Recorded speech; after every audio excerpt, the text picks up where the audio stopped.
करूं। सबसे पहले एक अपील, वो तमाम लोग जो आजकल के मौजूदा बहरान में भी किसी न किसी ज़रिए से अपने कुछ भाइयों की, कुछ बहनों की, कुछ ऐसे लोगों की जिनको उस सिरे से जानते तक नहीं, मदद कर रहे हैं, लायक तहसीन है। अल्लाह ताला उन्हें उसका बेशबहा अजर दोनों जहानों में अता फरमाए। लेकिन वो लोग जो अब भी तकिया किए बैठे हैं उन वसाइल पर कि जो उनको मिला है अल्लाह रब्बुल इज़्ज़त के फ़ज़ल से, लेकिन वो ये समझ रहे हैं कि वो ये जायज़ में लाए थे, उनसे इल्तिमास है कि कम अज़ कम इसे एक वक्त में कम अज़ कम कुछ इंसानियत का ही पास कर लें। कुछ वो तमाम चीज़ें जो उनको अल्लाह रब्बुल इज़्ज़त ने दी हैं, अपने भाइयों में, अपने अइज़ा में, अपने अहबाब में, अपने आस पड़ोस में, आगे पीछे कुछ देख लें। दो ख़बरें आपकी नज़रों के सामने मैं थोड़ा सा गुजार देता हूँ, उसके बाद फिर फ़ैसला आप पर छोड़ देते हैं। लॉकडाउन के बायस मज़दूरों के बच्चे सूखी रोटी पानी में डुबोकर खाने पर मजबूर। ये बदीन का अहवाल है और इस्लामाबाद में दिहाड़ी की तलाश में निकलने वाले पुलिस को देखकर भागने पर मजबूर हैं। अब ज़रा सोच लीजिए कि अगर वहाँ कोई, वहाँ या यहाँ जहाँ मैं हूँ, जहाँ आप हैं, जहाँ कहीं भी आप हैं, अगर कोई मौत भूख से हो जाती है तो मैं और आप अपने को क्या मुँह दिखाएंगे, खाएंगे? कतई नज़र इसके कि आप कौन हैं और मैं कौन, आपकी ज़ात क्या है, मेरा मसलक क्या है, आपका फ़िरका क्या है और मेरा मज़हब क्या है, इससे कतई नज़र। दूसरी एक ख़बर है सिंध, ख़ास तौर पे सिंध सरकार के लिए कि सरकारी अस्पतालों की ओपीडीज़ बंद, हज़ारों मरीज़ इलाज से महरूम। सिविल अस्पताल की ओपीडी में यौमिया 7,000, की ओपीडी में 8,000, लियारी जनरल अस्पताल में 3,000, कौमी इदारा अमराज़ क़ल्ब में 7,000, अब्बासी शहीद अस्पताल में 5,000 मरीज़ यौमिया रिपोर्ट होते हैं। इसके अलावा थैलीसीमिया के बच्चों का इस वक्त जो हाल है, कल मेरी एक साहब से बात हुई, उन्होंने बताया कि एक हफ्ते में 50-50 बोतलें जमा हो जाया करती थीं और अब हालत ये है कि गुज़िश्ता 15 दिन से महज 10 बोतलें खून की जमा हुई हैं, बावजूद इसके कि वो डोर टू डोर जाकर के लोगों को कन्विंस कर रहे हैं कि खुदारा थैलीसीमिया से मुतासरा बच्चों के लिए खून डोनेट करें। एक मरतबा फिर आपकी तवज्जो इन तमाम लोगों की मदद के लिए अपील है सिंध सरकार से भी कि खुदारा कम अज़ कम ये इज़राइल अलैहिस्सलाम से ये जो डराने का एक स्वांग है, ये बंद करें। जो भी एहतियाती तदाबीर आपने बता दी हैं, जो हुकूमत, वफाकी हुकूमत बता रही है, वो ठीक है, उसकी आप तलकीन फरमा रहे हैं, वो भी ठीक है, लेकिन सरकारी अस्पतालों की या निजी अस्पतालों की भी ओपीडीज़ का कम अज़ कम ये क्लोजर जो आपने किया हुआ है, ये आप इसको खोल दें, क्योंकि कोई पता नहीं किस घर में कब किसको कहाँ अल्लाह रब्बुल इज़्ज़त रहम फरमाए ज़रूरत पड़ जाती है ओपीडी की। कम अज़ कम इस एक बहरानी कैफियत में आवाम को एक और बहरान का सामना ना करना पड़े। अगर आपको लगे तो इस पर ज़रा गौर कीजिएगा। प्रोग्राम में आज हम बात करेंगे जिन मौज़ूआत पर, उनकी तरफ आता हूँ। मौलाना फजलुर रहमान साहब, सरबरा जमीयत उलमा इस्लाम, बोल पड़े हैं। फरमाते हैं कि वज़ीर-ए-आज़म के कायम करदा टाइगर फोर्स को अक्सर मुस्तरद करते हैं। सुनकर अच्छा लगा लेकिन हंसी भी आई, क्योंकि आवाम ने तो इन्हीं को मुस्तरद कर दिया था। इन्हीं को मतलब इन्हीं की सियासी जमात को, इनके कैंडिडेट्स को। मुस्तरद शुदा जब मुस्तरद कर रहा है तो फिर कितना बड़ा क्वेश्चन मार्क खड़ा होता है। फजलुर रहमान साहब का कहना है कि मुल्क किसी टाइगर फोर्स के हवाले नहीं किया जा सकता। कौमी सतह पर काम करने के लिए कौमी तहरीक की नीयत ज़रूरी है। अच्छा, मुझे ऐसा लगा था कि कौमी तहरीक का होना ज़रूरी है, कौमी तहरीक की नीयत ज़रूरी है। नीयतों का हाल तो अल्लाह रब्बुल इज़्ज़त को पता है। आपको कैसे मालूम कि हुकूमत की या मेरी या किसी और की नीयत जो है वो ख़राब है? फरमा रहे हैं सरबराह JUI मौलाना फजलुर रहमान के टाइगर फोर्स के ज़रिए किसी काम का हिस्सा नहीं बनेंगे, जबकि अब से थोड़े दिनों कबल ही उन्होंने हुकूमत की मदद की तलकीन की थी अपने कारकुनों को और कहा था कि इस एक मुसीबत की घड़ी में हम शाना बशाना खड़े हैं एंड ऑल दैट, जबकि आज उन्होंने उसका बिल्कुल उलट एक बयान दाग दिया है। दूसरी जानिब बिलावल भुट्टो साहब फरमा रहे हैं कि नामवर सहाफ़ियों को सोशल मीडिया पर निशाना बनाया जा रहा है, जो कि काबिल मज़म्मत फ़ेल है। उन्होंने कहा कि मीडिया को धमकाने वालों को तारीख़ याद रखनी चाहिए।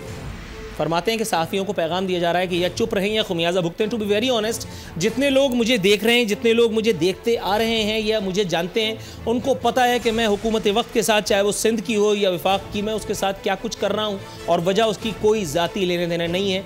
जो मुझे सही लगता है वो मैं बोलता हूँ और जिस तरह से बोलता हूँ, मेरा ख्याल है उसी एक बात पर काफ़ी सारे लोग मुझसे खफा भी हैं सानू की। लेकिन बहरहाल अगर मुझे कोई नहीं रोक रहा, इट मीन्स कि कोई रोका जा नहीं रहा, या शायद उसे स्केल पर नहीं रोका जा रहा जिस तरह से आप ग्लोरीफाई कर रहे हैं।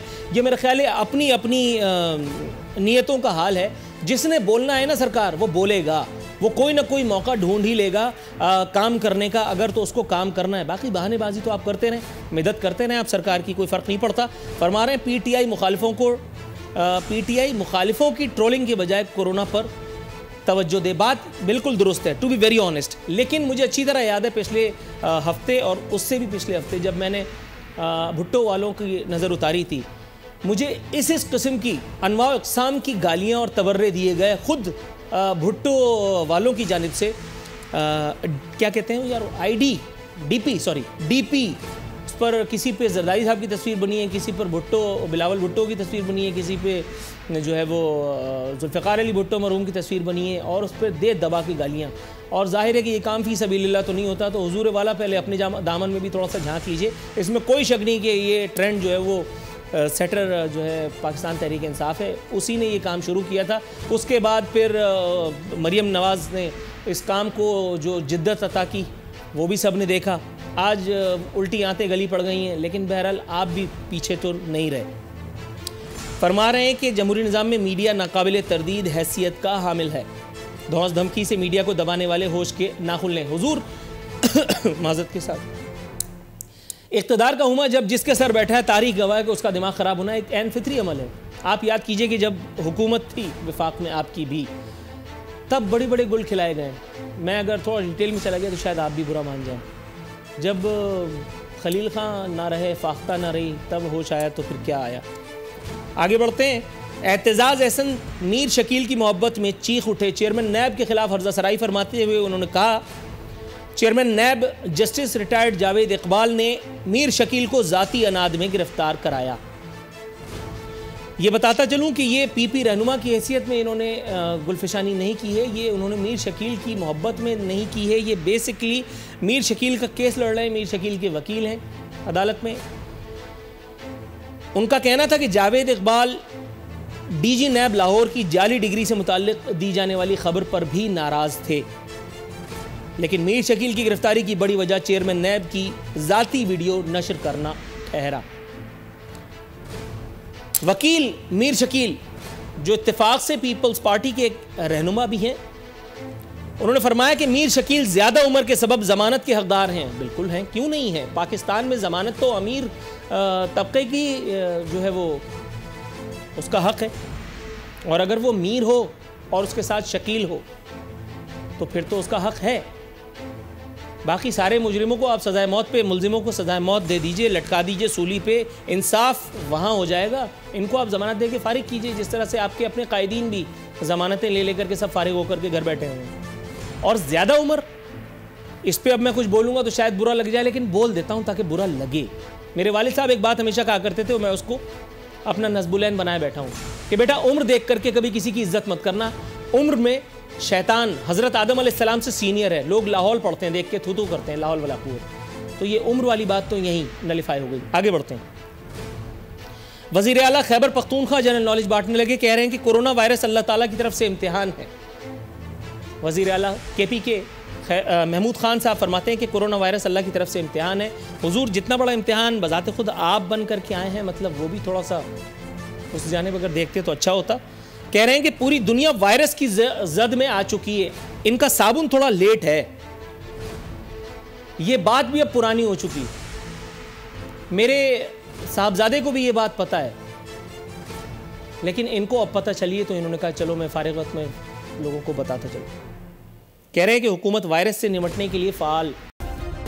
सब्सक्राइब करें और बेल दबाएं ताकि कोई खबर रह न जाए।